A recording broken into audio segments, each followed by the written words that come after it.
हाय दोस्तों, एक बार फिर से आप सभी लोगों का अपने यूट्यूब चैनल वाईआरएस क्लास में बहुत बहुत स्वागत है। दोस्तों, विज्ञान में जो आपका मॉडल पेपर आपका फर्स्ट है 2022 का, इसके पहले के वीडियो मैंने आप लोगों को खंड का के जितने भी प्रश्न थे सभी प्रश्न अच्छी तरीके से बता दिया था।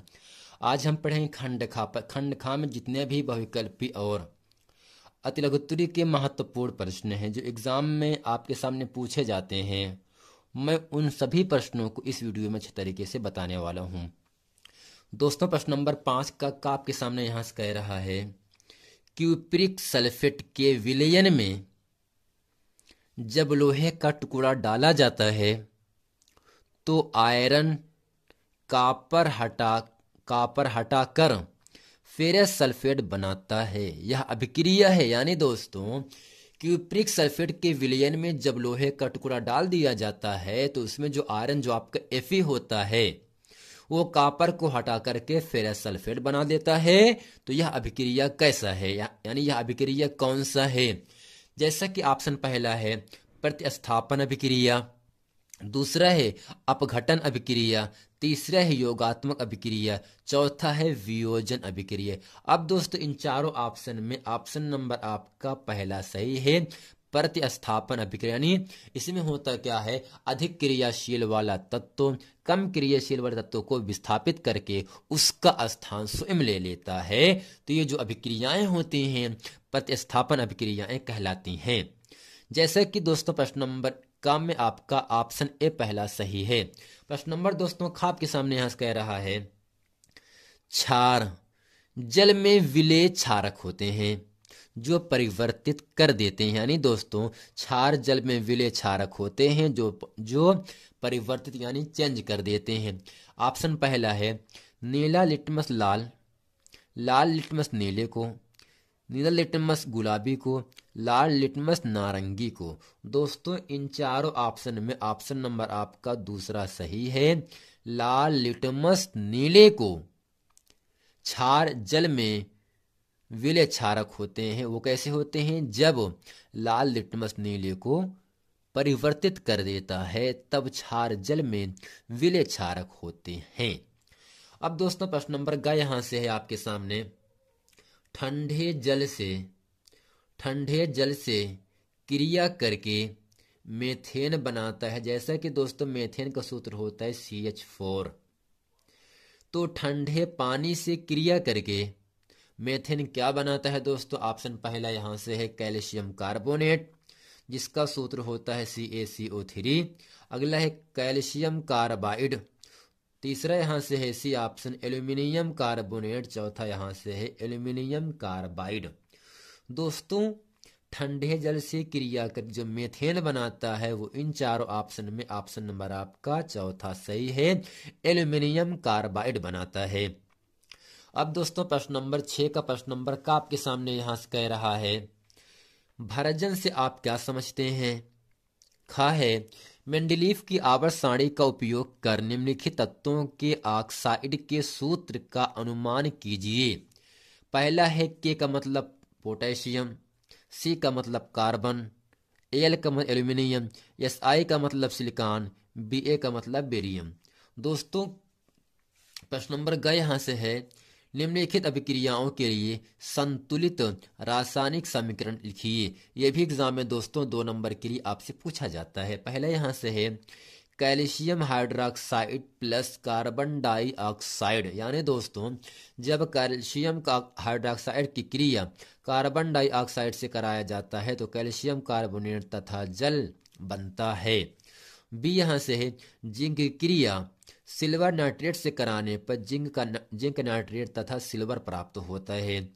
तीसरा यहां से है एल्यूमिनियम क्रिया कॉपर क्लोराइड से कराने पर एल्यूमिनियम क्लोराइड तथा कॉपर प्राप्त होता है। चौथा यहां से है बेरियम क्लोराइड की क्रिया पोटेशियम सल्फेट से कराने पर बेरियम सल्फेट तथा पोटेशियम क्लोराइड प्राप्त होता है।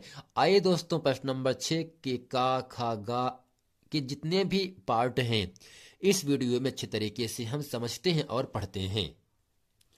तो प्रश्न नंबर 6 का यहां से है, भर्जन से आप क्या समझते हैं? तो दोस्तों, इसके उत्तर में लिखेंगे वह क्रिया जिसमें अयस्क को वायु की उपस्थिति में उसके गलनांक से नीचे गर्म किया जाता है, भर्जन कहलाती है। इस क्रिया में एस या एएस आदि वाष्पशील अशुद्धियां ऑक्साइडों के रूप में पृथक हो जाते हैं, यानी अलग हो जाती हैं, और सल्फाइड अयस्क ऑक्साइड में बदल जाता है। यानी दोस्तों वह क्रिया जिसमें अयस्क को वायु की यानी हवा की उपस्थिति में उसके गलनांक से नीचे यानी जिस ताप पर वो गलता है उससे कम, उससे यानी नीचे ताप पर उसके गलनांक से नीचे गर्म किया जाता है, भर्जन कहलाती है। इस क्रिया में एस या एएस आदि वाष्पशील अशुद्धियां ऑक्साइडों के रूप में अलग हो जाते हैं और सल्फाइड अयस्क ऑक्साइड में बदल जाता है। दोस्तों इसे कहते हैं भर्जन। अब दोस्तों प्रश्न नंबर 6 का खाप के सामने यहां से कह रहा है, मेंडलीव की आवर्त सारणी का उपयोग कर निम्नलिखित तत्वों के ऑक्साइड के सूत्र का अनुमान कीजिए। दोस्तों पहला यहां से के, जबकि के से सूत्र बनता है दोस्तों यहां से पोटेशियम ऑक्साइड। दोस्तों बनता क्या है यहां से के से, जबकि के से सूत्र क्या बनेगा, पोटेशियम ऑक्साइड बनता है, जिसका सूत्र होता है K2O। यानी दोस्तों K2O को हम क्या कहते हैं, पोटेशियम ऑक्साइड कहते हैं। अब इसके साथ साथ ही जो आपका C है, जो कार्बन है, कार्बन से सूत्र बनता है दोस्तों, कौन सा सूत्र, ऑक्साइड का सूत्र। तो जितने भी इसमें लग रहे हैं सब में लगा है oxygen oxygen oxygen oxygen oxygen oxygen. तो जितने भी यहाँ से सब यौगिक बन रहे हैं वो सभी ऑक्साइड ही हैं। तो के का मतलब यहाँ से दोस्तों सूत्र बना K2O जिसे कहते हैं पोटेशियम ऑक्साइड। सी से बना दोस्तों CO2 जिसे कहते हैं कार्बन डाइऑक्साइड। Al से क्या बनेगा दोस्तों, Al2O3। Al2O3 को हम कहते हैं एल्यूमिनियम ऑक्साइड कहते हैं। इसी के साथ फ्रेंड यहाँ से जो Si है, Si से सूत्र बनता है SiO2 जिसे कहते हैं सिलिका या सिलिकॉन डाइऑक्साइड।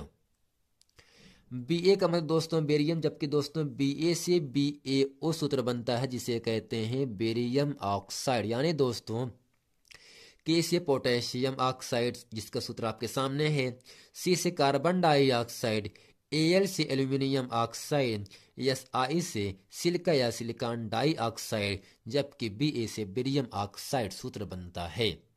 दोस्तों प्रश्न नंबर 6 का ग आपके सामने यहां से कह रहा है, निम्नलिखित अभिक्रियाओं के लिए संतुलित रासायनिक समीकरण लिखिए।